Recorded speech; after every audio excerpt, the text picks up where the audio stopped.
Hello, and thanks for watching Proactive New York. I'm joined by Darren Klinck. He's President and Director at Arras Minerals. Darren, very good to meet you. Very good to meet you as well, Stephen. Thanks for having us on. It's a pleasure. Darren, for those viewers not familiar with the company, can you tell us more about Arras Minerals?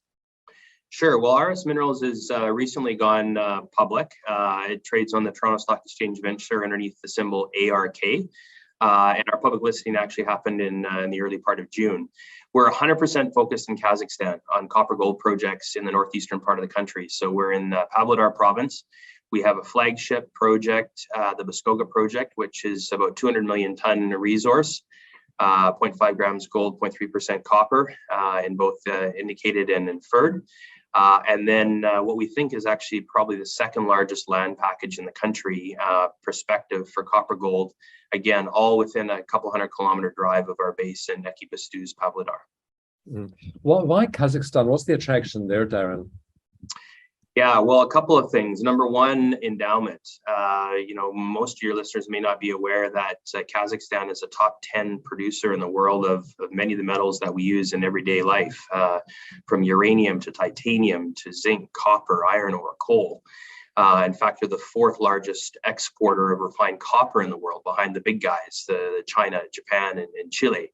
But most importantly as well, in late 2018, they adopted a new mining code, a new mining regime, which is pretty well identical, very similar to Western Australian mining code. And so they've westernized a lot of their business, not only in mining, but across the board. There's been very significant reforms to governance and economic policy. And they are very much encouraging Western investment in the mining and metal space. They've been very successful for 25 years in the oil and gas space. But now the focus is on mining and metals, and we're, of course, focused primarily on copper gold.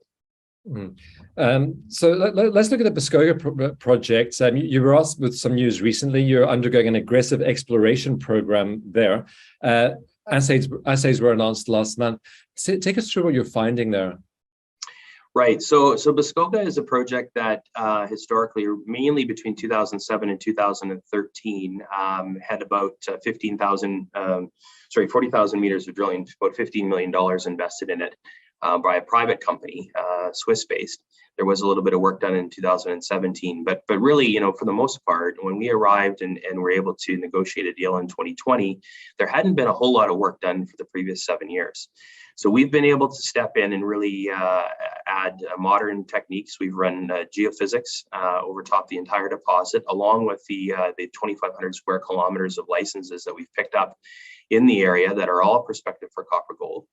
And then initiated a drill program in the second half of last year. And so our first hole that we announced was really going deeper than most of the previous drilling was done, and that was 972 meters of 0.82% copper equivalent.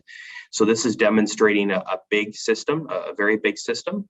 And ultimately, you'll continue to see quite a bit of news flow here over the next 3-4 months as assays get caught up.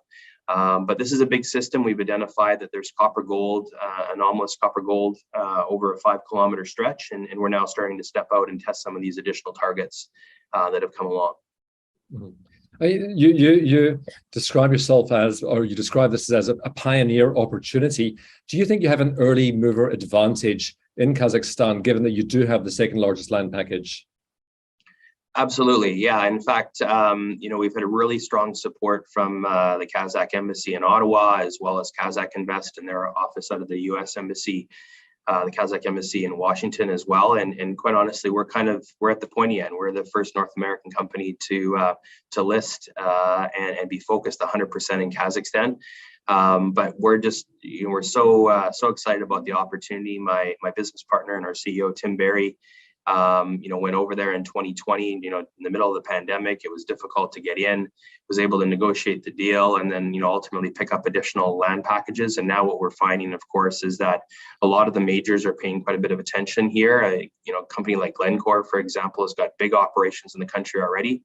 I think 20% of their EBITDA last year, in fact, came from Kazakhstan. And so it's very much coming on the radar screen. We do think we're early to this. And I suspect in a couple of years' time, it's going to be a much more crowded space, which we're already starting to see. I mean, you mentioned listing back in June. Why did you go to markets, and what's the reception been from investors? Sure.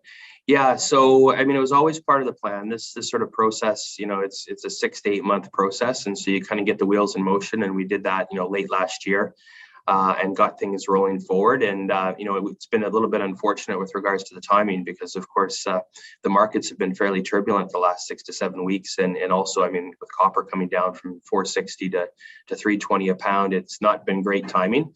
But there's things that you can control and things that you can't control, and ultimately, our objective, and we made this clear with our investors who supported the company privately, was to take out a public listing. And so we've done that, and ultimately where we sit today, we feel even more confident and bullish about our opportunity today than we did 4 months ago, based on continuing to get more information on the ground, and really following up some of the targets that we're now starting to identify based on the field program this summer.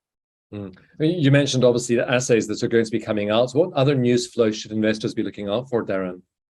Yeah, so ultimately, I think what you'll start to see us talk a little bit more about the work that's been done from a geophysics perspective, the additional targets that we're now identifying from the field program on the ground. Again, this is a big land package, and so our team of geologists in country have been out on these other licenses over the last, call it, 8 weeks or so, and we'll be through into the fall.